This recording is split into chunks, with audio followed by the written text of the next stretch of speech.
ഏതായാലും ഇവരിങ്ങനെ പാരമ്പര്യ എതിരാളികളായിട്ട് ഏറ്റുമുട്ടിക്കൊണ്ടിരുന്നു.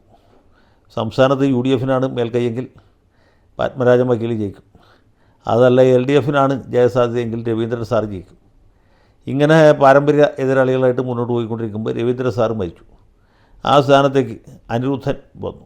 അനിരുദ്ധനും അഭിഭാഷകനാണ് എന്ന് മാത്രമല്ല പത്മരാജൻ വക്കീലിൻ്റെ ജൂനിയറായിട്ട് പ്രാക്ടീസ് തുടങ്ങിയ ആളാണ്. പിന്നെ അവർ തമ്മിലായി ഏറ്റുമുട്ടൽ.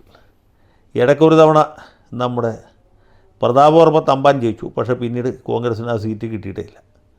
ഒന്നുകിൽ അനിരുദ്ധൻ ജയിക്കും, അനിരുദ്ധന് ശേഷം ജയലാൽ 3 തവണ അവിടെ നിന്ന് അടുപ്പിച്ച് ജയിച്ചു. അപ്പോൾ പലതവണ ഈ കോൺഗ്രസ്സുകാർ സ്ഥാനാർത്ഥികളെ മാറി മാറി പരീക്ഷിച്ചു. അവസാനം കഴിഞ്ഞപ്പോൾ 3ാം സ്ഥാനം ഉറപ്പായി. അപ്പോൾ ഇങ്ങനൊരു സാഹചര്യത്തിലാണ് ഇപ്പോൾ വീണ്ടും തെരഞ്ഞെടുപ്പ് വരുന്നത്. ഇത്തവണ CPIയിൽ നിന്ന് മത്സരിക്കുന്നത് ജയലാലല്ല, ഞാൻ നേരത്തെ പറഞ്ഞു. 3 തവണയിൽ കൂടുതൽ ഒരാൾക്ക് സീറ്റ് കൊടുക്കില്ല എന്ന് മാനദണ്ഡമുള്ളതുകൊണ്ട് അവിടെ സഖാവ് R. രാജേന്ദ്രനാണ് മത്സരിക്കുന്നത്. R. രാജേന്ദ്രൻ ആദ്യമായിട്ടാണ് നിയമസഭയ്ക്ക് മത്സരിക്കുന്നതെങ്കിലും അദ്ദേഹം തെരഞ്ഞെടുപ്പ് രംഗത്ത് പുതിയ ആളല്ല. ദീർഘകാലം കരിപ്പുറ പഞ്ചായത്ത് പ്രസിഡൻ്റായിരുന്ന ആളാണ്. സഹകരണ മേഖലയിൽ പ്രവർത്തിച്ചിട്ടുള്ള ആളാണ്.